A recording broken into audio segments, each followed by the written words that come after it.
Hi friends, very good morning. अगर आज तारीख की बात करें तो 6 अगस्त 2022 है। यहाँ पर हम द हिंदू के एडिटोरियल को काफ़ी अच्छे से एनालाइज करते हैं और साथ में जो हमारा कंटेंट होता है वो भी हमारा जो है हिंदी में जो हमें देखने को मिलता है। आज के एडिटोरियल की डिस्कशन की बात करें तो आज एक ही पेज में डिस्कशन होगा, क्योंकि जो सेकंड पेज में आज जैसे कि सैटरडे है तो सैटरडे के दिन अगर हम बात करें तो एक ही पेज का ज़्यादातर हमें एडिटोरियल देखने को मिलता है। दूसरे में वो किसी एक कोर इशू को लेके मतलब कि इशू को लेके वो समझाते हैं। तो आज के डिस्कशन में अगर हम देखेंगे तो हम ये देखेंगे कि आखिर चाइना मतलब कि जो इंडिया को क्या एक लेसन मिलता है ताइवान से, यानी कि जो जिस तरह से चाइना और इंडिया में चाइना और ताइवान में जिस तरह से अभी स्टैंड ऑफ हुआ हमने देखा नैन्सी पेलोसी के थ्रू, तो हमें ये पता चला कि भारत इनसे क्या सीख सकता है ताइवान से। हालांकि ताइवान में कोई 2.2 करोड़ पीपल ही रहते हैं, लेकिन एक फर्म पॉलिसी के थ्रू आखिर किस तरह से आंख दिखा सकता है चाइना को, तो उसी चीज़ को यहाँ पर समझने की कोशिश करेंगे। साथ में यहाँ पर इस एडिटोरियल में ये डिस्कस किया गया है कि आखिर भारत 3 मुद्दों को लेके किस तरह से अपनी तुष्टिकरण की नीति को ज़्यादा अपना रहा है, तो इसी चीज़ को यहाँ पर समझने की जो कोशिश करेंगे। और मैं ये कह सकता हूँ कि आपका जीएस पेपर 2 के आईआर में तो इम्पॉर्टेंट है ही, साथ में एज ए सिटीजन के तौर पे, इंडियन सिटीजन के तौर पे भी इम्पॉर्टेंट है। और साथ में जब आप यूपीएससी के इंटरव्यू के लिए जब आप जाएंगे तो वहाँ पे भी हो सकता है इस तरह के क्वेश्चन जो आपसे पूछे जा सकते हैं। तो मैं ये कह सकता हूँ कि काफ़ी एक्सट्रीम इम्पॉर्टेंट हमारे लिए आज का एडिटोरियल देखने को मिलता है। इसके बाद जो सेकंड एडिटोरियल ये जो बात करी गई है, ये बेसिकली अगर बात करें तो कहीं ना कहीं new age of digital commerce के बारे में बात करी गई है। हालांकि इस एडिटोरियल में सॉल्यूशंस के ऊपर जो है बात मतलब कि ओपन नेटवर्क के लेके जो है कुल मिलाकर बात करी गई है। तो ओपन नेटवर्क क्या है, जैसे कि जस्ट लाइक आप एग्जांपल, जैसे कि अगर मान लीजिए फ्लाइट सर्च करते तो आपके लिए स्काई स्कैनर का नाम आपने सुना होगा कि अगर मान लीजिए मैं भी कहीं जाता हूँ, अगर कोई टूर वूर भी करता हूँ तो हम भी स्काई स्कैनर ही यूज़ करते हैं। तो स्काई स्कैनर का काम क्या होता है कि मल्टीपल वेबसाइट्स को, जो मान लीजिए मुझे जैसे कि फॉर एग्जांपल लद्दाख जाना है, दिल्ली टू लद्दाख जाना है फ्लाइट से, तो जैसे ही मैंने सर्च किया तो जो वेबसाइट होगी, मान लो booking.com हो गया, मेक माई ट्रिप हो गया, IDBI हो गया, और भी जो वेबसाइट ट्रिवागो हो गया, कोई भी और भी जो वेबसाइट्स होंगी, जो भी उनके टिकट प्राइजेज होंगे यहाँ पर जो है लिखे आ जाएंगे। नहीं, मुझे जाना है दिल्ली टू लद्दाख, और लेकिन यहाँ पे डिफरेंट टिकट प्राइजेज जो मुझे देखने को मिलेंगे। लेकिन अब मुझे, अगर मैं हूँ तो डेफिनेटली मैं चीपेस्ट को ही ढूंढूंगा, तो जो मेरी चीपेस्ट साइट होगी, जो भी चीपेस्ट प्राइस होगा, मैं उसको क्लिक करके वहाँ से बुक कर लूँगा। तो ऐसे ही इन्होंने ई कॉमर्स को लेके भी एक सोल्यूशन ये बताने की कोशिश करी गई है कि अगर कोई बंदा या फिर कोई एक लड़की या फिर एक लड़का, कोई अगर मान लो कोई प्रोडक्ट को सर्च करता है, मान लो आपको बुक्स ही लेनी है, मान लो आपको कोई भी लक्ष्मीकांत लेनी है, मान के चलते हैं हम, तो लक्ष्मीकांत आपने सर्च किया तो आपको अमेज़ोन भी दिखा देगा, फ्लिपकार्ट भी दिखा देगा, आपको और भी चीज़ें जो है इस तरह से दिखा देंगे, एक ही प्लेटफॉर्म पे मतलब आपको जो है देखने को मिलेगा। तो इससे ये भी फ़ायदा होगा कि कहीं ना कहीं एक ईजी टू सर्च होगा। दूसरा, जो भी चीपेस्ट प्राइस देगा आप उसकी तरफ शिफ्ट हो जाएंगे। तो इससे एक तरह से बात करें तो अमेज़ोन और फ्लिपकार्ट की जो एक तरह से मोनोपोली भी जो है टूटेगी। और तो इससे एक तरह से जो लोकल किराना स्टोर है, मान लो क्या होता है लक्ष्मीकांत उसके बाद 100 रुपये कम मतलब डिस्काउंट में पड़ी हो, तो वो भी एक तरह से लोकल जो किराना स्टोर्स हैं या फिर लोकल स्टोर्स हैं उनको भी काफ़ी ज़्यादा जो है फ़ायदा देखने को मिलेगा। तो इसी के बारे में एक बहुत बड़ा डिस्कशन किया गया है। हालांकि एक ही पॉइंट को लेकर ही पूरा डिस्कशन है, लेकिन इसके जो कॉन्सिक्वेंस हैं यानी इसके प्रभाव है वो बहुत ज़्यादा हमें अच्छे देखने को मिल रहे हैं। तो ये भी हम बोले तो जीएस पेपर 3 में आपके ई कॉमर्स में मतलब की बात करें यानी सर्विस इंडस्ट्री के अंदर, ठीक है, यानी कि सेवा क्षेत्र के अंदर ये आर्टिकल आपका कनेक्ट होगा। इसके बाद दोस्तों एक आर्टिकल इस पे बात करी गई अभी फ्यूचर में नवंबर के अंदर अगर हम बात करें तो अभी लाइक कॉप 27, ठीक है, कॉन्फ्रेंस ऑफ पार्टी जिसको हम कहते हैं UNFCC की, वो अभी क्या नाम है इजिप्ट के अंदर होगी नवंबर के अंदर। तो उसी चीज़ को लेके यहाँ पे डिस्कस किया गया है कि भारत ने किस तरह से INDC को लेके मतलब बात करी है। तो उसी चीज़ को थोड़ा सा एक अपडेट है, इसको हम देख लेंगे। और यहाँ पर जो बात करी गई है डेटा प्रोटेक्शन बिल को लेके बात करें, जिस तरह से रोल आउट अब जो कर लिया है, अब देखिए चीज़ें रोल आउट हो गई हैं। रोल आउट का मतलब ये होता है कि चीज़ें मतलब वापस ले ली गई हैं, तो इस पर ज़्यादा रिसर्च करने की हमें ज़रूरत नहीं है। हाँ, पास होता वो चीज़ें होती तो हम कह सकते हैं हमें रिसर्च करने के साथ में अच्छे कंटेंट्स के हमें जो है लिखने की आवश्यकता है। लेकिन जब चीज़ें अगर मान लीजिए आपका मतलब रोल आउट हो जाता है तो बस ठीक है, एक बेसिक नॉलेज होनी चाहिए कि क्यों रोल आउट हुआ, भाई इसका क्या इसकी पृष्ठभूमि थी। तो उसी चीज़ को यहाँ पर जो है कुल मिलाकर अगर हम बात करें तो समझने की थोड़ी सी कोशिश करेंगे। यानी कि क्रक्स ये निकला कि आज चारों एडिटोरियल जो है हमें पढ़ने पड़ेंगे, और कहीं ना कहीं इसकी जो फाइल होती है वो मैं aroraes.com पे या फिर आप अरोड़ा टेलीग्राम पे अरोड़ा IAS हिंदी में जाके आप सर्च कर सकते हैं। तो चलिए फिर शुरू करते हैं। देखो दोस्तों, पहला ही आर्टिकल था कि स्टिकिंग टू कमिटमेंट। ठीक है, मैं आर्टिकल की अगर मैं बात करूं तो बेसिकली मैं इस आर्टिकल की बात कर रहा हूँ, इस वाले आर्टिकल की। ठीक है, यहाँ पर ये अगर बात करें तो वो कहते हैं कि प्रतिबद्धताओं पर टिके रहना। ठीक, पहले समझते हैं नवंबर के अंदर इजिप्ट में अगर हम बात करें तो इजिप्ट के अंदर, ठीक है, मतलब COP27 जो है अभी होने वाला है। ठीक है, तो हमें ये पता चलता है दोस्तों कि पहले इजिप्ट देखो, ये रहा, ध्यान से देखो, क्योंकि पैसा से ज़्यादा बॉर्डर, क्योंकि कॉप हो रहा है तो डेफिनेटली चीज़ हमारे लिए, इसी के बगल में इसराइल भी है। ठीक है, आपका फ़लस्तीन भी है, साथ में लेबनान भी है, इसी के साथ साथ अगर देखें तो जॉर्डन भी है। ये सब आसपास की कंट्री है और यहाँ पे बहुत एक्सट्रीम इंपॉर्टेंट मैप हमें देखने को मिल जाता है। तो साथ में लीबिया भी है और साथ में सूडान भी है, और रेड सी होते हुए आपको पता होगा कि यहाँ पर एक नहर निकलती जो भी ब्लॉक भी हुई थी, अगर हम देखें तो ये भी कहीं ना कहीं हमारे लिए इंपॉर्टेंट देखने को मिलता है। ठीक है, अब यहाँ पे ये हुआ दोस्तों कि अभी जैसे कि COP27 जो होने वाला है, तो अभी भारत सरकार ने भी, यानी कि गवर्नमेंट ऑफ इंडिया ने भी हमारे जो अगर बात करें INDC जो है उसको भी जो है अप्रूव कर, तो ये INDC क्या होता है इसको समझेंगे, थोड़ा वेट करें। तो उन्होंने ये बोला कि इसकी मंजूरी दे दी है, ताकि एक तरह से अगर बात करें तो ये एक तरह से औपचारिक बयान होता है भारत की तरफ से कि हाँ, भारत भी इन सब चीज़ों के ऊपर प्रतिबद्ध रहेगा। कि हाँ, जैसे फॉर एग्जांपल आप ऐसे समझे, छोटे से एक एग्जांपल के थ्रू, मान लीजिए भारत बोलता है कि भाई हम 1000 गीगावाट जो है सोलर एनर्जी से बनाएंगे 2080 में, तो एक तरह से ये भारत की तरफ से कमिटमेंट आ गया। तो आप इसको आप बोल सकते हो कि INDC है ये, एक तरह से क्या है ये INDC। बाकी INDC को हम डिटेल में थोड़ा सा समझने की कोशिश यहाँ पर जो करते हैं। तो देखिए, अगर मैप के थ्रू पहले देखें तो ये रहा, अगेन इसको मैप को थोड़ा सा आप देख लेना अच्छे से, ताकि आपको इस आसपास के एरिया पे आप काफ़ी ज़्यादा पैनी नज़र जो बना के रखनी पड़ेगी। साथ में यहाँ से मेडिटेरियन सी खुलता है, यहाँ से रेड सी खुलता है, तो ये सब चीज़ें आपको थोड़ा सा समझने की जो कोशिश यहाँ पे करनी पड़ेगी। चलिए देखिए, अभी अगर हम मोटा मोटा देखो, पहले बैकग्राउंड में छोटा सा कंट्रास्ट भी समझते हैं कि सितंबर 2021 तक मैं बात कर रहा हूँ डेटा के, ऑफिशियल डेटा के हिसाब से हमें ये पता चलता है दोस्तों कि सितंबर 2021 तक हमारे जो थर्मल पावर है, जिसमें अगर बात करें थर्मल पावर का मतलब हो गया जहाँ पे मतलब जो आपके फॉसिल फ्यूल्स होते हैं, जिसको हम हिंदी में जीवाश्म ईंधन कहते हैं, तो उसके थ्रू जैसे कि कोयला हो गया, गैस हो गया और पेट्रोलियम हो गया, यानी कि इन तीनों चीज़ों के थ्रू अगर बात करें, जलाने से जो उत्पन्न बिजली होती है वो भारत के अंदर करीब अभी भी 60% है। हालांकि लेटेस्ट अपडेट तो 55% के आसपास है, लेकिन फिर भी हम अगर इस डेटा के हिसाब से चलें तो हमें ये देखने को मिलता है कि 60% के आसपास, यानी कि कोयला, पेट्रोलियम और गैस से जो है चीज़ें जो है चलती हैं। तो हमें कुल मिलाकर ये देखने को मिलता है दोस्तों कि कोयले से 55% के हिसाब से जो हमें बिजली जो है बनती है, यानी कि आज भी मोर देन 50% जो हमारी बिजली है वो कोयले से चलती है, मतलब कोयले से बनती है। तो जब कोयला जब आसमान में जाएगा तो आपको क्या चीज़ देखने को मिलेगी? आपको ये देखने को मिलेगी पोल्यूशन होगा। तो इस पोल्यूशन होगा तो ग्लोबल वार्मिंग होगी, ग्लोबल वार्मिंग होगी तो डेफिनेटली फिर चीज़ें और भी भसड़ें पैदा होंगी। तो उसी चीज़ को भारत अब ये चाहता है कि हम ग्लोबल वार्मिंग से बचने के लिए भारत जो है थोड़ा सा जो रिन्यूएबल एनर्जीज हैं, जिसमें आपका सोलर हो गया, विंड हो गया, हाइड्रो हो गया, ठीक है, आपका जियोथर्मल हो गया, जो भी मतलब चीज़ें हैं, तो उस पर मतलब कि थोड़ा सा जो है ज़्यादा शिफ्ट जो है होने की जो है कोशिश कर रहा है। तो अब यहाँ पे ये भी पता चला कि जब 2015 में जब पेरिस का जब समझौता हुआ था, तो हमें ये भी पता चलता पेरिस में, मतलब जब 2015 का पेरिस का समझौता इसलिए इंपॉर्टेंट है क्योंकि वहाँ पर एक शपथ ली गई थी। शपथ का मतलब यहाँ पे ये हो सकता है कि एक समझौता सभी देशों ने साइन भी किया था। उन्होंने ये बोला था कि दुनिया को 2 डिग्री सेल्सियस से अधिक गर्म ना हो, इसलिए इसको 2100 सदी से, मतलब इसको 1.5 डिग्री सेल्सियस के नीचे जो है इसको रखने का जो प्रयास यहाँ पे करना जो होगा। ठीक है, ये मतलब कुल मिला के हमें एक समझौता देखने को मिला था, और जिसमें COP यानी कि COP का मतलब कॉन्फ्रेंस ऑफ पार्टी का अंतिम उत्पादक समझौता ही है, जिस पर सभी सदस्य देशों द्वारा हस्ताक्षर भी जो किए गए थे, जहाँ सभी देशों को जिन्होंने मतलब हस्ताक्षर किए, उन देशों को 5 साल में NDC जमा करना होगा। ठीक है, NDC national determined contribution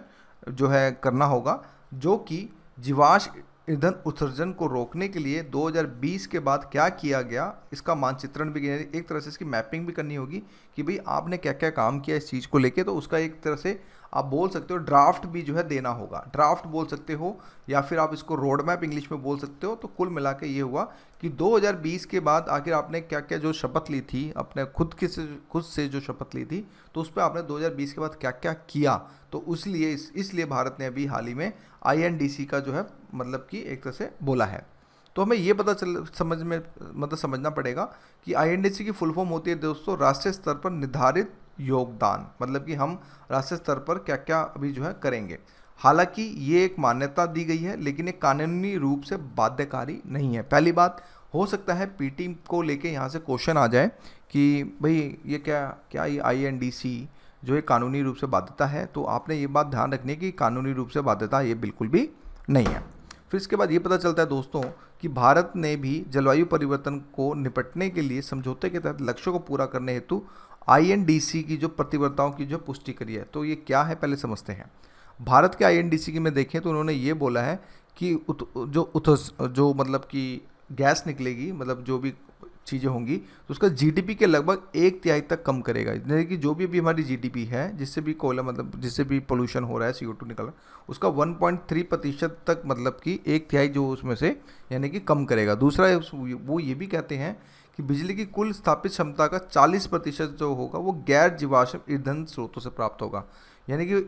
Bharat ये प्लेज लेता है कि 40% तक, हालांकि ये चीज़ कंट्रीब्यूशन पूरा हो चुका है, द हिंदू ने इस बात को बताया भी है, लेकिन भारत ने जो प्लेज लिया था 40% के हिसाब से, तो ये बहुत अच्छी बात जो हमें देखने को मिली थी।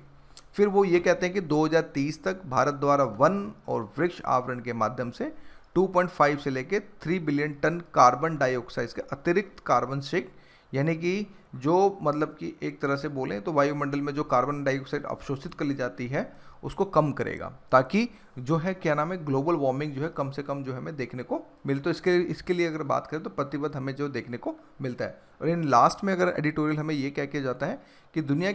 के शीर्ष 3 सबसे बड़े उत्सर्जक जो हमें देखने को मिलते हैं, जिसमें चीन, अमेरिका और यूरोप में आपकी सारी की सारी कंट्रीज जो है हमें देखने को मिलती हैं, जो वैश्विक आबादी का लगभग 30% का निर्माण करते हैं और कार्बन बजट में करीब ये 78% ग्रहण करते हैं। यानी कि आप ये मान के चलो चीन, अमेरिका और यूरोप जो है 78% जो है कार्बन का ग्रहण करते हैं। जैसे कि मैं I will give you the example, when I was in New York, जब मैं न्यूयॉर्क में था दोस्तों, तो मुझे ये पता चला कि वहाँ पर ना मैक्सिमम आप मान के चले 300 सीसीज की गाड़ियाँ बहुत कॉमन थी। जैसे भारत के अंदर, जैसे मेरे पास अभी i20 है, उसका 1200 सीसी इंजन है, राइट। तो वहाँ पर 3000 सीसी, 4000 सीसी छोटे छोटे कामों के लिए AC लिफ्ट का यूज़ करना, और साथ में मतलब कि इलेक्ट्रिसिटी अथाह यूज़ करना। कहने का मतलब ये, तो जब इलेक्ट्रिसिटी यूज़ होगी तो उसमें क्या होगा, उसमें ये होगा कि आप ऐसे समझें कि चीज़ें जो होंगी वो क्या नाम है, फिर ज़्यादा एनर्जी कंज्यूम होगा, तो पोल्यूशन भी फिर कहीं ना कहीं ज़्यादा हो, क्योंकि अमेरिका में भी कोल से भी आज भी जो वहाँ पे प्लांट्स जो है चल रहे हैं। तो ये सब चीज़ें जिसके कारण अगर बात करें तो दुनिया के मतलब कि बड़े उत्सर्जक के तौर पे हमें जो है 3 देश सबसे ज़्यादा जो हमें देखने को मिलते हैं। फिर हमें ये भी पता चलता है दोस्तों कि भारत में उच्च शुद्ध उत्सर्जन है, लेकिन प्रति व्यक्ति उत्सर्जन जो है कम देखने को मिलता है। यानी कि भारत की अगर हम CO2 एनिमेशन के हिसाब से अगर हम देखें तो भारत का जो रेट है वो काफ़ी ज़्यादा कम है अगर एज कम्पेयर टू बात करें। यानी कि आप मोटा मोटा ऐसे समझो, जहाँ तक मुझे डेटा याद है कि अगर USA अगर 10 उत्सर्जन करेगा तो भारत कहीं ना कहीं 1 उत्सर्जन जो है करेगा, यानी कि एनिमेशन जो है करेगा। आप ऐसे इस चीज़ को समझें। साथ में ये भी पता चलता है कि मौजूदा जलवायु संकट काफ़ी हद तक 1850 में अमेरिका और विकसित यूरोपीय देशों द्वारा औद्योगिकरण के कारण जो है सबसे ज़्यादा हमें जो है देखने को मिलता है। और साथ में भारत अपनी गैर जीवाश्म ऊर्जा क्षमता का 2030 तक 500 गीगावाट मतलब कि बिजली जो स्थापित करेगा, और साथ में 2070 तक शून्य प्राप्त करेगा। यानी कि 2070 तक हमारा 100% हम जो इलेक्ट्रिसिटी रिन्यूएबल एनर्जी से जो है निकाल पाएंगे। शायद हम जिंदा रहें ना रहें वो एक अलग कहानी है, लेकिन इसमें यानी कि 2070 तक कुल मिला के इस पे रहेगा। तो ये आर्टिकल हम आपका जो कनेक्ट होता है दोस्तों, ये आपका GS पेपर 3 से इन्वायरमेंट संरक्षण को लेके वहाँ पे जो कनेक्ट होता है, तो जो भी अपडेट्स आपको इसमें से दिखें आप उसको लिख के आप वहाँ पे जो है अपडेट कर सकते हैं। तो ये हमारा है एडिटोरियल। अब दूसरा एडिटोरियल जो हमारा डिजिटल कॉमर्स में चुनौतियों का समाधान करने के लिए है, तो अब जो हम एडिटोरियल की जो डिस्कस करेंगे वो हम करेंगे इस वाले डिस्कशन को, यानी कि अब हम इसको ई-कॉमर्स वाले करेंगे, फिर इसके बाद इसको करेंगे, ठीक है। तो चलिए फिर आगे बढ़ते हैं फटाफट। देखिए वो ये कहते हैं कि हेडलाइन ये है कि नए ज़माने के लिए डिजिटल कॉमर्स में चुनौतियों का समाधान एक तरह से हो सकता है। क्वेश्चन यहाँ से देखो, अब यहाँ से क्वेश्चन फ्रेम किया जा सकता है, क्यों कि डिजिटल ई कॉमर्स में समस्याएं और आगे का रास्ता सुझाइए। मैंने एक बहुत ही बेसिक, अगर मैं बात करूँ तो बहुत ज़्यादा बेसिक्स मैंने मतलब क्वेश्चन को डाला है ताकि सभी बच्चे एक साथ समझ सकें। अब मैं डालने को अब इन फ्यूचर में हम कोशिश ये करेंगे मंडे से कि आपको एक बेसिक क्वेश्चन भी दिया जाए और साथ में इसी क्वेश्चन को घुमा के भी दिया जाए ताकि आप उन चीज़ों के ऊपर भी थोड़ा सा स्ट्रेस ले सकें और सोच सकें। तो देखिए, भारत का ई कॉमर्स उद्योग अगर बात करें, जिस तरह से द हिंदू में बता के गया, वो ये कहता है कि 2027 तक करीब $200 बिलियन का हो जाएगा। और $200 बिलियन बहुत बड़ी बात होती है। साथ में वो ये भी कहते हैं कि 90 करोड़ खरीदार हैं हमारे देश में और करीब 12 करोड़ विक्रेता भी हैं अगर हम बात करें तो। यानी कि 90 करोड़ तो हमारे खरीदार हैं, हम जैसे कंज्यूमर जो हैं, और करीब 12 करोड़ विक्रेता हैं जैसे कि जो बंदे सेल करते हैं। ये एक मोटा डेटा हमें देखने को मिलता है। आगे बढ़ने से पहले कुछ बेसिक्स को समझना भी बहुत ज़रूरी होगा, जब जाके आप चीज़ों को जो थोड़ा सा समझ पाएंगे। बेसिक्स में हमें ये देखने को मिलता है कि देखो दोस्तों, हमारे major type of e commerce देखने को मिलते हैं आज के समय, जिसके अंदर B2C, B2B, C2C, P2P और एम कॉमर्स भी देखने को मिलता है। एम कॉमर्स का मतलब ये हो गया जिस तरह से आप लोग अमेजोन फ्लिपकार्ट पे बुक कर देते हैं, तो वो हो गया m commerce. Business to consumer का मतलब होता है जैसे अमेजोन फ्लिपकार्ट कि डायरेक्ट भाई आपने वहाँ देखा, परचेस किया और चीज़ हो गया। यानी कि अमेजोन और फ्लिपकार्ट क्या है, एक तरह से बिजनेस वेबसाइट्स हैं और जो डायरेक्ट अपने कंज्यूमर्स को जो है प्रोवाइड करती हैं। एक होता है बिजनेस टू बिजनेस, B2B का मतलब होता है, B2B का मतलब होता है कि भाई जैसे मान लो eSteel.com है, वो यहाँ पे जो eSteel.com है, हम जैसे लोग नहीं मतलब लॉगिन करेंगे। वहाँ पर अगर बात करें तो कोई ना कोई एक ट्रेडर या फिर कोई और मतलब कि वहाँ पर मतलब कि जो एक होल सेलर या फिर थोक विक्रेता, वही वहाँ पे जो लॉगिन करेगा और उसको मतलब कि वो फिर लॉगिन करेगा, फिर वहाँ से वो स्टील अपना मंगवाएगा, फिर आगे स्टील बेचेगा, मतलब कंज्यूमर को बेचेगा। तो वहाँ पर अगर बात करें बिजनेस टू बिजनेस में, तो जहाँ पे डायरेक्ट अगर बात करें तो दो ट्रेडर आपस में मतलब कि जब बिजनेस करते हैं। फिर एक होता है कंज्यूमर टू कंज्यूमर, यानी कि अगर बात करें जैसे ईबे जो वेबसाइट है, एक तरह से कंज्यूमर की मतलब कंज्यूमर टू कंज्यूमर वेबसाइट है, जिसमें हमें ये देखने को मिलता है कि कंज्यूमर कैन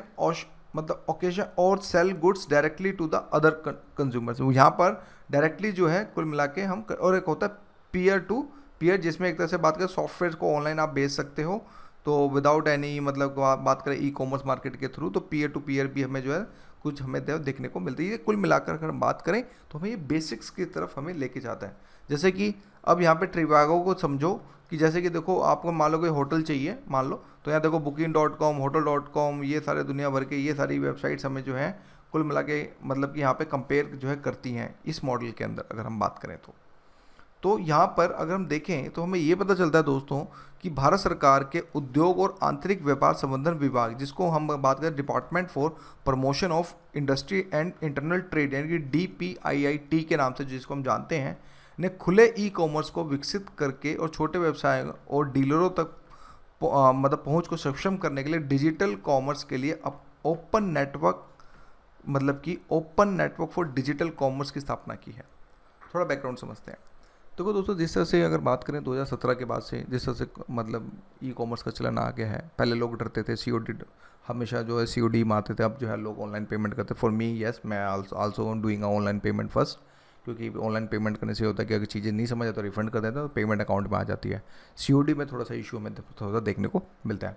तो जिस तरह से अगर बात करें आज के समय अगर देखें तो जिस तरह से आधार आ गया है ऑनलाइन में, साथ में अगर बात करें तो NPCI आ गया है, साथ में अगर बात करें तो जैसे कि ऑनलाइन वेबसाइट्स हमारे आज के समय जो आ गई हैं बिजनेस के मॉडल पे हमें देखने को मिली। तो जिस तरह से ऑनलाइन बिजनेस आज के समय बढ़ रहा है, तो जब बढ़ रहा है तो समस्याएं भी आएंगी। भाई किसी का डिलीवरी नहीं पहुंची, किसी को फेक प्रोडक्ट पहुंच गया, किसी ने कुछ मंगाया कुछ पहुंच गया, तो उसी मैकेनिज़्म को समाधान करने के लिए यहाँ पर अगर बात करें ONDC, यानी कि जिसको बात करें open network for digital commerce जो है यहाँ पे स्थापना करी गई है। यानी कि ताकि कस्टमर को कोई प्रॉब्लम ना हो और ज़्यादा शॉपिंग करें इन फ्यूचर में, ताकि क्योंकि देखिए अगर समस्या का समाधान हो जाएगा तो फटाफट वो काम भी हो जाए। जैसे फॉर एग्जांपल अगर आप हमसे भी बुक मंगाते हैं, अगर आपको नहीं मिलता आप व्हाट्सअप कीजिए, व्हाट्सअप नहीं तो हम तुरंत आपको विदिन 4 to 5 आवर में आपको व्हाट्सअप के थ्रू सोल्यूशन में आपको प्रोवाइड करा देते हैं। तो सेम इससे क्या होता है कि अगर मान लीजिए कल को आप नेक्स्ट टाइम भी शॉपिंग करेंगे मेरे से, तो आपको मेरे पे ट्रस्ट रहेगा कि हाँ यार अगर प्रॉब्लम भी होती है तो ये प्रॉब्लम को सॉल्व कर देते हैं। तो इसी के जैसे दोस्तों यही है कि open network for digital commerce में प्रॉब्लम को सॉल्व करना और त्वरित करना। इसमें अब देखो, मैंने आपकी प्रॉब्लम सॉल्व की तो आप न्यायालय में थोड़ा गए हो, भाई न्यायालय में तो हो जाओगे, भाई बंदे ने प्रॉब्लम सॉल्व नहीं करी। तो इससे कहीं ना कहीं अगर हम बात करें तो न्यायालयों में भी जो है भार जो है कम हमें जो है देखने को मिलेगा। इसका model open network for digital commerce का मतलब ही यही है कि एक तरह से ट्रिवागो समझिए कि भाई मान लो अगर मान लीजिए आप यहाँ कोई बुक्स खरीदते हैं, ठीक है, तो दुनिया भर के आपको जहाँ पे चीपेस्ट प्राइस होगा आप उसको क्लिक करेंगे, और वो चाहे वो अगर मान लो यहाँ पे अमेजोन आ गया, फ्लिपकार्ट आ गया, ठीक है, स्नैपडील आ गया, मीशो आ गया, और साथ में और जो दुनिया भर की वेबसाइट्स आ गई, तो जो भी लक्ष्मीकांत को चीपेस्ट प्राइस पे जो मतलब बेचेगा आप उसको क्लिक करेंगे, वहाँ तक परचेज कर लेंगे। सिंपल सी बात है। इससे फिर फ़ायदा क्या होगा, इससे और भी जो लोकल सपोर्टर्स हैं, मतलब जो लोकल डीलर्स हैं, वो भी आगे आएंगे, वही वो अपना कोटेशन लेके आएंगे, मिनिमम मार्जिन रख के वो किताब बेचेंगे। तो इससे फिर क्या होगा, एक तरह से कस्टमर्स को फ़ायदा होगा कि भाई उनको एक मिनिमम प्राइस में उनको एक अच्छी चीज़ मिल रही है। और डीलर को क्या फ़ायदा होगा, डीलर को ये फ़ायदा होगा कि भाई जो सबसे कम कमीशन ले रहा है उसको भाई डेफिनेटली सेल चली जाएगी। तो एक तरह से बात करें तो कहीं ना कहीं दोनों लोगों को यहाँ पर हम देखें तो कहीं ना कहीं दोनों लोगों को काफ़ी ज़्यादा जो है फ़ायदा जो है कुल मिलाकर जो देखने को मिलेगा। तो इसी को हम एक तरह से open network to digital commerce के नाम से जो मैंने बहुत ही आसान भाषा में एक सिंपल लैंग्वेज में आपको समझाने की कोशिश करी है। फिर वो कहते हैं कि ONDC नेटवर्क जो है सभी प्रतिभा ई कॉमर्स प्लेटफॉर्म को उत्पादों और सेवाओं के सभी नेटवर्क ऐप पर खोजे परिणाम को पारदर्शी होना जो है संभव बना देगा। साथ में ये भी बोलते हैं कि ONDC जो है 2 अप्रैल 2022 में 5 शहरों जिसमें नई दिल्ली, बेंगलुरु, कोयम्बटूर, भोपाल, शिलोंग में जो है पायलट प्रोजेक्ट शुरू किया गया है, और वर्तमान में पायलट प्रोजेक्ट जो 18 शहरों में चल रहा है, और आने वाले टाइम में अधिक शहरों में जो इसको जो है बढ़ा दिया जाएगा। एक तरह से ये मंच है, एक तरह से बात करें लोकतांत्रिकरण भी है, भाई जो सबसे कम देगा उसके पास जाएगा। और उसके बदला और यह कहीं ना कहीं बदलाव जो लाखों जो छोटे व्यवसायी जो मालिक है किराना व्यवसायी उनको भी शामिल करेगा, उनको भी प्रमोट करेगा कि यार आप भी आओ, अपना कोटेशन दो, मिनिमम मार्जिन पे रखो। क्योंकि देखो जितना छोटा व्यापारी होगा वो डेफिनेटली उसको वो मार्जिन कम पे भी जो है करके बेच सकता है, जितना बड़ा व्यापारी होगा वो कम मार्जिन में करके नहीं बेच पाए। क्यों, उसके पास स्टाफ की सैलरी है, गोदाम है, शोरूम है। तो ये सब चीज़ें तो कहीं ना कहीं अगर हम बात करें तो हमारे छोटे जो डीलर्स हैं उनको काफ़ी ज़्यादा जो हमें फ़ायदा जो है देखने को मिलेगा। तो इसी चीज़ को करने के लिए ये मतलब ये बात करते हैं कि ऑनलाइन विवाद समाधान या फिर ODR, ठीक है, जिसको ऑनलाइन विवाद समाधान को ODR के नाम से जो है जान रहे हैं अभी इस मतलब एडिटोरियल में। वो कहते हैं कि जैसे कि इसे लोकप्रिय रूप से कहा जा सकता है कि मौजूदा सेटअप के साथ काम जो है काफ़ी ज़्यादा त्वरित होगा, किफ़ायती होगा, लागू करने में भी काफ़ी परिणाम जो है देगा। यानी कि देखो अब इसी के जैसे ऑनलाइन विवाद समाधान भी हो जाए कि भाई 24, जैसे कि आपने देखा होगा कि अगर आप दिल्ली पुलिस में अगर आप कोई FIR करें तो आपको काफ़ी सारे मैसेजेस आते हैं, आपको कॉल्स भी आती हैं IVR के थ्रू। तो इससे क्या होगा कि अगर मान लो समाधान है, अब भाई अब वहाँ पे कॉल सेंटर के भरोसे ना रहते हुए एक अगर हम बात करें एक स्वचालित अगर हम बात करें तो जिसमें कंप्यूटर के थ्रू, व्हाट्सएप्स के थ्रू, ईमेल के थ्रू, SMS के थ्रू, स्वचालित वीडियो कॉन्फ्रेंस के थ्रू, मतलब चीज़ें और घर बैठे ही हो जाए। आपको मान लो आपकी समस्या, आपने कॉल किया, आपको ईमेल किया, ऑडियो किया, जो भी किया, आपका तुरंत जो है समाधान हो जाए तो उससे आप भी खुश हो जाएंगे। एक तरह से दूसरी कंपनी पे आपको भी जो है क्या नाम है काफ़ी ज़्यादा विश्वास जो है बढ़ेगा। तो नेटवर्क पर लेन देन शुरू करने के लिए उसी समय संकल्पों को सक्षम करने के लिए कृत्रिम बुद्धिमत्ता यानी आर्टिफिशियल इंटेलिजेंस और मशीन लर्निंग जैसी तकनीकों का जो यहाँ पे उपयोग किया जाएगा। और साथ में अगर बात करें दूर दराज क्षेत्रों में भी हो जाएगा, विवादों को बहुत जल्दी हल कर लिया जाएगा, 24/7 की पहुंच भी हो जाएगी, क्षेत्रीय भाषाओं में भी जो है उपलब्ध हो जाएगा, और एक सुरक्षित ऑनलाइन अवसंरचना को भी सक्षम जो है करने की कोशिश करेगा। जो एक फ्रॉड वाला एक वर्ड है उसको भी कहीं ना कहीं बात करें तो दूर करने की कोशिश करेगा। और कहीं ना कहीं ODR ना केवल संपूर्ण मूल्य श्रृंखला को डिवाइस कर सकता है, ठीक है, डिजिटाइज कर सकता है, बल्कि एक बेहतर उपयोगकर्ता अनुभव भी जो एक तरह से प्रदान करेगा। जब आपकी प्रॉब्लम सुनी जाएंगी, कोई प्रॉब्लम है अगर आपको मान लो एक प्रोडक्ट आ गया और उसका रेजोल्यूशन हो गया। वैसे ही मैंने एक बार वुडलैंड के शूज़ मंगाए थे एंड आई गॉट लाइक आप बोल सकते हो कि वुडलैंड का ब्रांडेड था लेकिन वो कॉपी था, क्योंकि मैंने चेक कर लिया था, हमें पता है। तो मैंने डायरेक्ट अमेज़ोन पर डाला, कंप्लेंट मारी, विद इन 7 डेज़ के अंदर मेरा पैसा रिफंड हो गया, दैट्स इट। तो इससे क्या होगा, विश्वास बढ़ा, भाई उन्होंने रेजोल्यूशन किया ऑन द स्पॉट, मैं रिफंड कर दिया, दैट्स इट। तो इसी के जैसे इससे क्या होगा कि ई-कॉमर्स कंपनियों ने इस एहसास के साथ ODR की ओर जो है रुख किया है। जो ऑनलाइन विवाद समाधान है वो इतना ज़्यादा फेमस हो रहा है कि कहीं ना कहीं मैक्सिमम कंपनियां जो है अब इस ODR के थ्रू भी जो है जा रही, जिसमें लेन देन को अधिकतम करने का सकारात्मक विवाद समाधान अनुभव सुनिश्चित करना भी काफ़ी ज़्यादा महत्वपूर्ण हमें जो है देखने को मिलता है। जैसे यहाँ पे वो बोलते हैं कि जैसे कि eBay रेजोल्यूशन सेंटर है, इन्होंने कुल मिला के करीब 60 मिलियन यानी कि 6 करोड़ विवाद को, जो भी छुटपुट विवाद थे उसको जो है सोल्यूशन किया मतलब इस प्लेटफॉर्म के थ्रू अभी तक। तो सच में इससे फिर क्या नाम है काफ़ी ज़्यादा एक मतलब कि बहुत बढ़िया प्रयास हमें देखने को जो है मिलता है। साथ में वो ये भी कहते हैं कि जिस तरह से अली बाबा ने भी अगर बात करें इस मंच को ओ बी मतलब ODR को जो अपनाया गया है, तो एक तरह से ये भी काफ़ी अच्छा एक पहल जो हमें देखने को मिलती है। फिर national payment corporation of India NPCI, ठीक है, इसने भी अब जो है जिनकी ट्रांजेक्शन्स फेल्स हो जाते हैं तो उसकी जुड़ी शिकायतों के लिए ODR, ठीक है, ODR को जो है अगर बात करें तो उसको भी अपनाने के लिए UPI परिस्थिति तंत्र में प्लेटफॉर्म को अनिवार्य कर दिया है। यानी कि देखो हमारे national payment corporation of India ने भी, NPCI ने भी अब ODR को जो है अगर बात करें जिससे कि विवाद जो ऑनलाइन को सोल्यूशन दिया जा सके उसको अब अनिवार्य कर दिया गया। साथ में ये कुछ कंपनियां हैं, इनको आप देख लीजिएगा, जैसे Ingram, SEBI score, RBI CMS, ठीक है, MSSME समाधान, साथ में RTI ऑनलाइन, इस तरह ये भी सब जो है अगर बात करें तो ये भी जो है ODR सिस्टम पे जो है कुल मिलाकर चल रहे हैं, जिससे देश को व्यापक रूप से उपयोग किए जा रहे हैं और साथ में कहीं ना कहीं अदालत पर कम निर्भरता भी जो हमें देखने को मिल रही है। चलिए फिर नेक्स्ट एडिटोरियल पे चलते हैं दोस्तों। अभी है कि ताइवान गतिरोध से भारत के लिए सबक क्या है। पहले मैपिंग को समझते हैं। आपको पता है ये चाइना है, ठीक है, और ये आपका ताइवान है, ये वाला, ठीक है, ये पोर्शन छोटा सा ताइवान है, इसके बगल में फिलीपींस है और इसके बगल में जापान है और साथ में साउथ कोरिया भी जो है देखने को मतलब आसपास है, ज़्यादा दूर अगर हम बात करें तो ज़्यादा दूर नहीं है। तो अभी हुआ ये है कि अभी हाल ही में जो भी अभी मतलब अगर बात करें जो यूनाइटेड स्टेट की जो हाउस मतलब स्टेट हाउस की जो स्पीकर है नैन्सी पेलोसी, अभी वो ताइवान के दौरे पे गई और साथ में फिर हालांकि चाइना ने बहुत बड़ी बड़ी बातें करी, अगर आ गए तो उसके मेजर कॉन्सेशंस होंगे, हम फ्लाइट गिरा देंगे, ये कर देंगे, वो कर देंगे, लेकिन हुआ कुछ नहीं और चुपचाप आई, अपना 14-15 घंटे रुकी और वहाँ पे जो है फिर साउथ कोरिया जो है निकल गई। तो अगर यहाँ से फिर कुल मिलाकर ये है कि जिस तरह से छोटा सा देश इतने बड़े देश को टक्कर दे सकता है, तो फिर भारत आखिर इस ताइवान से क्या सीख सकता है, तो इसी चीज़ को जो है यहाँ पर इस एडिटोरियल में जो हम समझने की कोशिश करेंगे। अभी रिसेंट थोड़े कुछ मुद्दे देखते हैं। हालांकि ये मैप सही नहीं है, हमारा मैप कंप्लीट मैप ये है दोस्तों, ठीक है, ये पूरा मैप है हमारा कंप्लीट, लेकिन अब अगर देखें तो कहीं ना कहीं ये वाला जो पोर्शन है ये कहीं ना कहीं चाइना ने जो है, अगर इसको दूसरे कलर में दिखाऊं तो ये जो पोर्शन है दोस्तों, ये पूरा का पूरा अगर देखें तो ये कहीं ना कहीं हमारे चाइना के हाथ में है। इसी की जैसे ये छुटपुट एरिया ये, और साथ में आप ये देखें अरुणाचल प्रदेश पे भी कहीं ना कहीं, हालांकि कुछ एरिया जो बात है क्लेम जो है यहाँ पर अगर बात करें तो ये डिस्प्यूटेड एरिया के तौर पे जो है, जैसे चाइना जो है बात करता है कि ये भाई अगर बात करें तो डिस्प्यूटेड एरिया है और इस पर जो है कुल मिलाकर बात होनी चाहिए, ठीक है, ये कुल मिलाकर जो हमें देखने को मिलता है, राइट। अब इसमें एक चीज़ और भी समझनी पड़ेगी कि देखो ये यहाँ से लेके यहाँ तक उसको वेस्टर्न सेक्टर भी कहते हैं,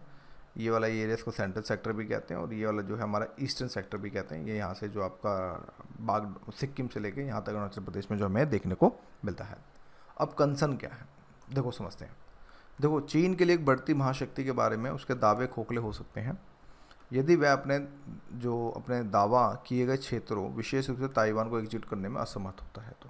यानी जिस तरह से चाइना ने अभी बहुत बड़ी बड़ी बातें करी, लेकिन ताइवान ने इसको जो है मतलब शीशा दिखा दिया कि नहीं ऐसी कोई बात नहीं, और आप जो है नहीं, हम जो है USA के साथ हैं और हम चाइना से जो है टक्कर जो है ले सकते हैं।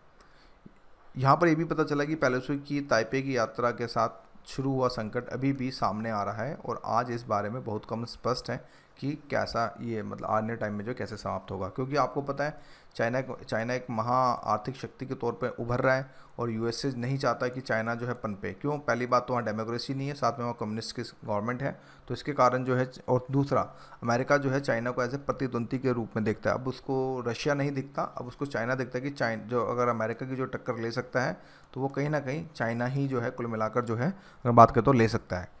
राइट। तो भारत में जो लोग ताइवान के आसपास होने वाली घटनाओं को देख रहे हैं उनके लिए सीखने के लिए कुछ मूल्यवान सबक जो हमें कुल मिलाकर यहाँ पर जो है देखने को मिलते हैं। ताइवान एक छोटा सा द्वीप है दोस्तों, जैसे मैंने आपको मैपिंग में दिखाया, 23 मिलियन लोगों का एक छोटा सा द्वीप है जो चीन के सामने सामने खड़े होकर होने का जो है फैसला उसने किया है कि चीन के अगेंस्ट अगर हम बात करें तो इन्होंने जो है खड़ा होने का जो फैसला किया है। भारत जो है परमाणु हथियारों से लैस है, जिसमें 1.4 मिलियन स्थायी सेना के साथ कई और अधिक शक्तिशाली राष्ट्र भी है, जिसके खिलाफ चीन का केवल सीमित क्षेत्रीय का दावा है और फिर भी भारत चीन के झांसा देने में हिचकता रहा है। यानी कि वो बोलता है कि देखो ताइवान जरा सा सिर्फ 2.3 मिलियन, जितनी दिल्ली की पॉपुलेशन है उससे भी जितनी दिल्ली की पॉपुलेशन उससे भी कम ताइवान की पॉपुलेशन है। तो इसमें हमें ये देखने को मिलता है कि भाई छोटी सी पॉपुलेशन होने के बाद भी जो है चाइना के साथ जो आँख से आँख मिला सकता है, तो क्यों ना भारत के पास जो है 1.4 जो अगर बात करें तो मिलियन स्थायी सैनिक है, साथ में रिजर्व बटालियन भी है करीब 6 लाख, तो कुल मिलाकर 18 लाख के आसपास हमारे पास स्थायी सेना है। तो उस कंडीशन में फिर भी जो है हम अगर धुलमिल रवैया हम क्यों अपनाते हैं, आखिर हम अपनी फर्म पॉलिसीज़ को क्यों नहीं लेके आते हैं, जिस तरह से ताइवान ने जो है करने की जो कोशिश करी। ताइवान ने इस चीज़ को ये दिखा दिया कि हम चाइना से अलग हैं, मतलब मेन जो हमारा जो मोटिव था वो यही था चाइना का, चाहे ताइवान का, कि वो ये कह रहे थे कि हम जो है चाइना से अलग हैं। अब चाहे कुछ भी हो जाए, चाहे आर या पार की लड़ाई हो, हम ये जो है चीज़ें कुल मिलाकर जो है करते रहेंगे। इसी चुनौती को कैसे पूरा किया जाए, इस पर स्पष्टता का अभाव प्रतीत होता है, और उस हद तक ताइवान संकट नई दिल्ली को कम से कम 3 सबक जो है यहाँ पर दे के जाता है। तो 3 सबक क्या है? पहला, स्पष्ट संदेश। स्पष्ट संदेश जिस तरह से चाइना ने बोला कि हमारा एरिया है, मान लो ये चाइना का बॉर्डर है, ये ताइवान है, ठीक है, वो बोलते हैं कि ये हमारी बॉर्डर टेरिटरी है, इसके अंदर कोई भी घुसेगा हम उसको शूट करेंगे। ताइवान ये कहता है कि अगर कोई हमारे एयर बेस के मतलब कि रडार्स को ब्रीच करेगा तो हम उसको डेफिनेटली गिराएंगे, चाहे इसके कॉन्सिक्वेंस कुछ भी हो, चाहे इसका इम्पैक्ट कुछ भी हो, लेकिन वो गिराएंगे। तो वो यही बात भारत पे भी लागू, जिस तरह से आपने देखा होगा भारत के अंदर यहाँ पे आ गए थे, यहाँ पे आके टेंट लगाने लग गए थे 2020 के अंदर, तो उसी के जैसे वो यहाँ पे ये कहते हैं दोस्तों कि भारत की नीति निर्माताओं के लिए ताइवान गतिरोध से सबसे महत्वपूर्ण सबक तरीकों में लाल रेखा खींचना। एक तरह से अगर मान लो कोई चाइना अगर हमारे इसमें अंदर घुस जाए तो कैसे घुस गए, पहले तो ये बात वार्तालाप से नहीं, ठोको, कोई दिक्कत नहीं है, अपनी स्ट्रिक्ट पॉलिसी होनी चाहिए कि अगर कोई डिस्प्यूटेड एरिया चाइना अगर दिखा रहा है कि ये डिस्प्यूटेड एरिया, तो उसका बात क्यों कर रहे हैं हम, क्यों उसकी चापलूसी कर रहे हैं हम, उसको क्यों मतलब सोच रहे हैं कि मतलब इसी चीज़ को लेके मतलब कुल मिलाकर यहाँ पे जो है इस एडिटोरियल में जो बात करी जा रही है, वो ये कहते हैं कि नई दिल्ली को चीन के खतरे और इस तरह के खतरों के स्रोतों को स्पष्ट रूप से उजागर करने की ज़रूरत है। जैसा कि हम पहले भी देख चुके हैं कि इस तरह की स्पष्टता के अभाव में बीजिंग ने भारतीय सीमाओं का हिस्सा अपने में मिलाने के लिए चतुराई का इस्तेमाल किया। क्योंकि देखो चाइना क्या है, सॉफ्ट पॉलिसी खेलता है। वो क्या करता है, पहले 2-4 सैनिक भेज देगा, 2-4 दिन टेंट लगाएगा, फिर वो वेट एंड वॉच करेगा। वेट एंड वॉच का मतलब ये हुआ, वो ये देखेगा कि भारत का इस समय स्टैंड क्या है। अगर भारत का टफ स्टैंड होगा तो डेफिनेटली गोलाबारी हो जाएगी, भाई एक दूसरे को मिसाइल मारने लग जाएंगे, गोलियां चलाने लग जाएंगे। लेकिन नहीं, यहाँ पे अगर आपने देखा होगा कि इंडिया चाइना बॉर्डर पे हैंड टू हैंड फाइट ज़्यादा होती है, इवन दैट हम मशीन्स का जो है, गन्स का जो है कम यूज़ करते हैं। तो उसी के जैसे चाइना ये देखना चाहता है कि अगर मान लो अगर चाइनीज़ पीपल मतलब चाइनीज़ की आर्मी अगर भारतीय टेरिटरी में आ जाए तो उसका क्या प्रतिकार होगा भारत का। वो बेसिकली यहाँ पर चाइना मतलब इंडिया को चेक कर रहा है। जिस तरह से हमने जिस तरह से पाकिस्तान में हमने मिसाइल दाग दी थी, ठीक है, फिर बाद में सॉरी बोल दिया था, ठीक है, तो लेकिन हमने बेसिकली अगर बात करें तो कहीं ना कहीं इनडायरेक्टली वे में पाकिस्तान का एयर डिफेंस चेक करने के लिए हमने कोशिश करी थी कि भाई क्या इनकी मिसाइल ऑन द स्पॉट मतलब गिरती है, मतलब हमारे गिरा पाते हैं मिसाइल, नहीं गिरा पाते हैं। तो एक तरह से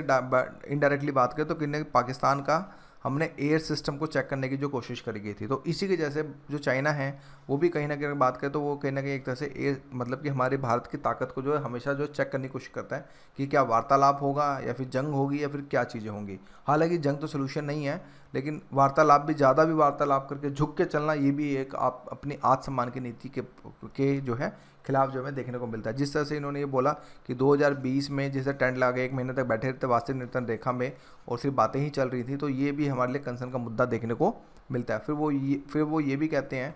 कि देखो भारत के नेतृत्व ने देश को यह भी स्पष्ट नहीं किया, यानी कि हमारे जो नेताओं लोगों ने अभी तक ये भी स्पष्ट नहीं किया कि 2020 में सीमा पर वास्तव में हुआ क्या था, कि 2020 में आगे चाइना घुसा कैसे। इस चीज़ को लेके भी जो नेता लोग हैं वो अभी तक जो है असफल हुए हैं। और साथ में क्या चीन का भारतीय क्षेत्र पर अवैध कब्जा जारी है, इस चीज़ को मतलब अभी तक जो है नेता लोग जो बता नहीं पा रहे हैं। साथ में जब भारत के नेताओं को चीन के खतरे को स्वीकार करने से रोकती है तो बीजिंग को भारत के साथ अपने क्षेत्रीय दावों को आगे बढ़ाने के लिए अस्पष्टता का आवरण भी प्रदान करती है। कि देखो इससे क्या होता है कि कहीं ना कहीं चीन के खतरे को एक तरह से रोकती भी है भाई, कि ठीक है हम वार्तालाप करेंगे, हम मीटिंग्स बिठाएंगे, कोर कमांडर की मीटिंग बिठाएंगे। तो एक तरह से बात करें तो अब जो हमारे जो क्षेत्र है तो उसमें कहीं ना कहीं उस दावे से हम पीछे भी तो हट रहे हैं इनडायरेक्टली वे में। तो मैं ये पता चलता है कि इससे भी बदतर ये है कि भारत द्वारा स्पष्ट संदेश अंतर्राष्ट्रीय समुदायों में अपने दोस्तों को भी भ्रमित करता है। जैसे कि अगर बात करें USA हो गया, ऑस्ट्रेलिया हो गया, जापान हो गया, वहाँ पे भारत समझा ही नहीं पा रहा है कि हमारे अगर बात करें तो कश्मीर एरिया या फिर हमारे ईस्टर्न एरिया में किस तरह की प्रॉब्लम्स हमें देखने को मिल रही हैं, समझा ही नहीं पा रहे हैं मतलब कुल मिला के। तो कहीं ना कहीं यहाँ पर भी अगर बात करें तो कहीं ना कहीं एक तरह से भारत जो है यहाँ पे फेल होते हुए जो है हमें देखने को मिल रहा है। फिर भारत स्पष्ट नहीं करता कि चीन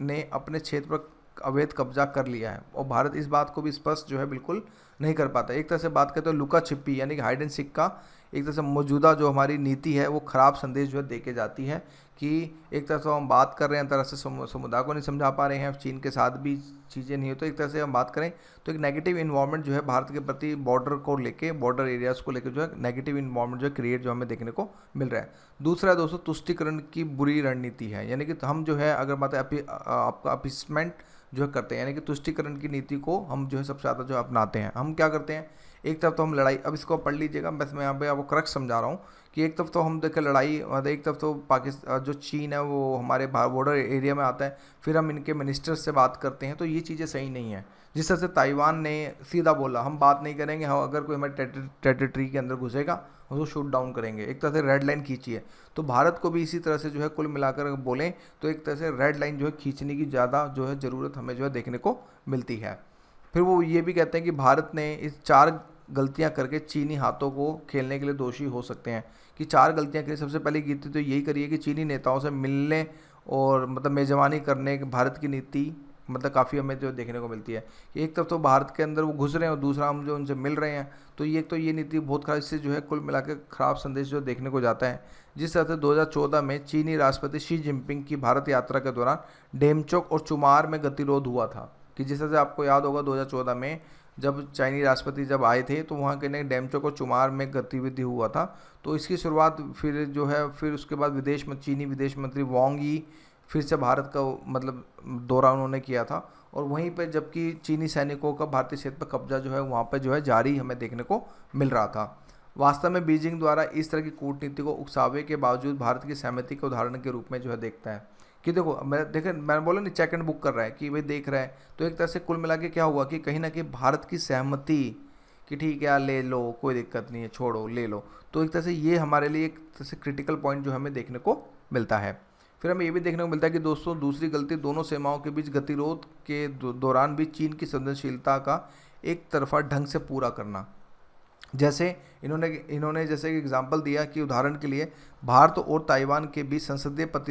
प्रतिमंडल का दौरा और विधायक स्तरीय संवाद 2017 के बाद से नहीं हुआ है, जो इस वर्ष डोकलाम गतिरोध के साथ जो हुआ था। देखो डोकलाम का हुआ, लेकिन हम इस तरह के जो है संसदीय प्रतिमंडल भी कर रहे हैं, तो ये चीज़ें ठीक नहीं है। इससे फिर ये पता चलता है कि भारत काफ़ी सॉफ्ट है अपने बॉर्डर्स को लेके, तो कहीं ना कहीं चीन फिर ये देखता है कि क्यों ना हम इनके बॉर्डर्स को अपना ले। देखो दोस्तों कुछ लोगों के मन में ये भी आ गया बॉर्डर एरिया में कुछ होता तो है नहीं, जंगल वंगल होते हैं, लेकिन दोस्तों जब एरिया मिलता है तो इन फ्यूचर में उसे बहुत ज़्यादा स्ट्रेटेजिक अगर बात करें लोकेशन जो हमारे लिए बहुत इंपॉर्टेंट होती है। जिस तरह से सिलीगुड़ी कॉरिडोर, हालांकि वो करीब कितना 17 से 18 किलोमीटर का है, लेकिन कितना ज़्यादा स्ट्रेटेजिक लोकेशन वो हमें जो देखने को मिलती है। क्यों? वो 7 नॉर्थ ईस्ट को काट सकता है अगर हम बात करें तो,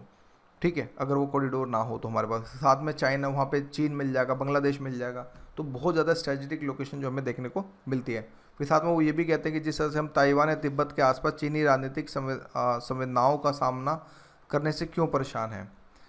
जब वह भारतीय क्षेत्र पर अवैध कब्जा कर रहा है तो भारत से अधिक क्षेत्र चाहता है। वो यहाँ पे एडिटोरियल क्वेश्चन मार्क लगा के छोड़ देते हैं। साथ में वो कहते हैं कि भाई आखिर ताइवान और तिब्बत, आखिर भारत क्यों ताइवान के ऊपर चुप है, साफ बोलो हम ताइवान के साथ बिजनेस करेंगे, क्या दिक्कत है। फिर बोलता है कि तिब्बत के साथ भी तो ये चीज़ें हो सकती हैं, क्यों तिब्बत को लेके क्यों चुप है, भारत खुलेआम बोले क्या दिक्कत है। तो उसी चीज़ को तीसरी गलती वो बोलता है क्वाड को लेके होती है, जब इन्होंने एक नरम नंबर पेंडिंग का मतलब होता है कि बहुत सॉफ्ट कॉर्नर रखना एक तरह से। तो जब चीन ने इस पर जो आपत्ति जताई थी तो वहीं पे अगर बात करें तो ऑस्ट्रेलिया ने यहाँ पे मतलब बोला था कि भाई आप आपत्ति क्यों जता रहे हो, ये हमारा अपना कॉर्ड है। तो इसको भी लेके भारत ने फिर कुछ ज़्यादा कुछ खास जो है नहीं कहा था। तो इस तरह से बात करें तो इस पे भी अगर भारत इसमें स्ट्रॉन्ग फर्म एक्शंस लेता तो कहीं ना कहीं चीज़ें जो होती बहुत अच्छी जो हमें देखने को मिलती। फिर इसके बाद त्रुटिपूर्ण तर्क भी दिए जा रहे हैं कुल मिलाकर। वहाँ पे ये देखने को मिलता है कि दोस्तों वो ये कहते हैं कि अगर हम बॉर्डर इशू करेंगे तो हमारी चाइना पे ज़्यादा डिपेंडेंसी है, और हमारा अगर बात करें तो इससे फिर हमारा बिजनेस जो है इम्पैक्ट होगा। वो यहीं पे वो एग्जांपल ताइवान का देते हैं। ताइवान का वो ये एग्जांपल देते हैं कि चीन और ताइवान का जो व्यापार है बहुत ज़्यादा है, मोर देन $130 बिलियन का व्यापार है, जिसमें से चीन का जो ताइवान के प्रति व्यापार वो घाटे में है, यानी कि चीन को यहाँ चीन ज़्यादा इंपोर्ट कराता है। क्यों? आपको पता होगा दोस्तों, ताइवान जो है बेसिकली सेमी कंडक्टर्स के लिए बहुत फेमस और बहुत एडवांस टेक्नोलॉजी का यूज़ करता है। और आपको पता है छोटे छोटे यार मेमोरी कार्ड देखें तो इनका वेट लेस होता है, कितना 5 ग्राम के होते हैं, लेकिन 5-5, 6-6 हज़ार के बिकते हैं। तो इसी के लिए अगर बात करें चीन का जो वहाँ पे व्यापार, आपने देखा होगा कि चीन और ताइवान का व्यापार कुछ 130 बिलियन जो है डॉलर का जो हमें देखने को मिलता है। लेकिन और इस तरह से जो ताइवान में मतलब चीन के अंदर ताइवान का जो निवेश है वो करीब 190 यानी कि करीब मान के चलो 200 बिलियन डॉलर का जो है निवेश भी किया है। साथ में चीन ने ताइवान के अंदर बात करें तो 2.5 बिलियन डॉलर का ही निवेश किया है। लेकिन यहाँ पर हमें ये बात पता चलती है कि देखो इतना ज़्यादा निवेश और इतना ज़्यादा बिजनेस होने के बाद भी ताइवान अपने रेड लाइन पर खड़ा रहा कि नहीं, मैं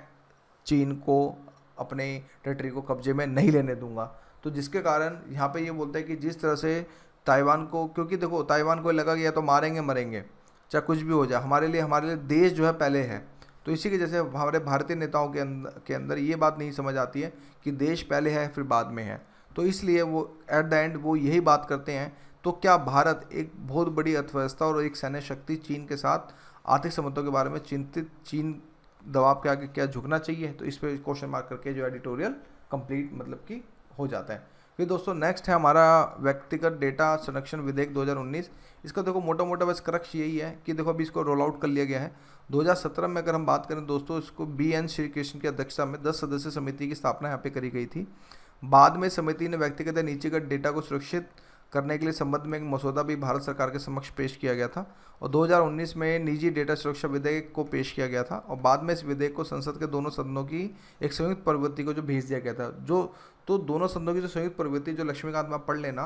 तो उन्होंने ही इसी चीज़ को लेके अब आगे जो है इशू उठाया है कि भाई इसमें बहुत ज़्यादा अमेंडमेंट की जरूरत है, मोर देन 100 अमेंडमेंट्स की जरूरत है। क्योंकि यहाँ पर व्यक्तिगत डेटा को ये एक बात बोली थी यहाँ पे कुल मिलाकर, वहाँ पे इन्होंने देखो इसके जैसे कि मैं आपको मोटा मोटा ये दिखा देता हूँ कि जैसे कि देखिए यहाँ पे इलेक्ट्रॉनिक्स और सूचना प्रौद्योगिकी मंत्री रविशंकर ने दिसंबर 2019 में लोकसभा में निजी डाटा सुरक्षा विधेयक 2019 को पेश किया था। इस विधेयक को के पास भेज दिया गया था, जिसमें विधेयक के प्रावधान हमें ये देखने को मिले थे कि यह विधेयक सरकार, भारत में निगमित कंपनियां, विदेशी कंपनियों द्वारा व्यक्तिगत डेटा के प्रसंस्करण को नियंत्रित करता है। साथ में यह विधेयक फिड्यूशरी के प्रावधान को भी बढ़ावा देता है, यानी कि डेटा फिड्यूशरी एक इकाई या व्यक्ति होता है जो व्यक्तिगत डेटा को संग्रहित करने के लिए साधन और उद्देश्यों को तय करता है। और साथ में यह विधेयक केवल व्यक्तियों द्वारा सहमति प्रदान किए जाने पर ही डेटा के प्रसंस्करण की अनुमति देता है। कुछ विशेष परिस्थितियों में व्यक्तिगत डेटा को सहमति के बिना भी संग्रहित जो है किया जा सकता है। ठीक है, ये आप पढ़ लीजिएगा। इसमें जो मोटा मोटा एग्जाम्पल है वैसे आप जैसे समझें कि व्यक्तिगत जो डेटा है दोस्तों, देखो ये डेटा जिसमें किसी व्यक्ति की पहचान की जा सकती है, जैसे नाम, पता आदि। संवेदनशील डेटा वो होते हैं जो कुछ प्रकार के व्यक्तियों के डेटा, नाम, वित्तीय, स्वास्थ्य, यौन, अभिनय, बायोमेट्रिक, ये सब डेटा जो इसके अंदर आते हैं। और महत्वपूर्ण व्यक्तिगत डेटा वो होते हैं जो कोई भी वस्तु जिसे सरकार किसी भी समय महत्वपूर्ण मानती है, जैसे सैन्य और राष्ट्रीय सुरक्षा। तो बेसिकली इनको जो है ये फॉरेन में भी सेव, यानी कि व्यक्तिगत डेटा को फॉरेन में भी सेव कर सकता है। तो जिसके कारण यहाँ पर जो है डेटा प्रोटेक्शन को लेकर काफ़ी ज़्यादा जो है आपत्तियाँ जो है देखने को मिलती है, इसलिए इसको जो रोल आउट ले लिया गया। तो दोस्तों आज की वीडियो को इतना ही, कल फिर मंडे को मिलेंगे। So thank you for watching my video.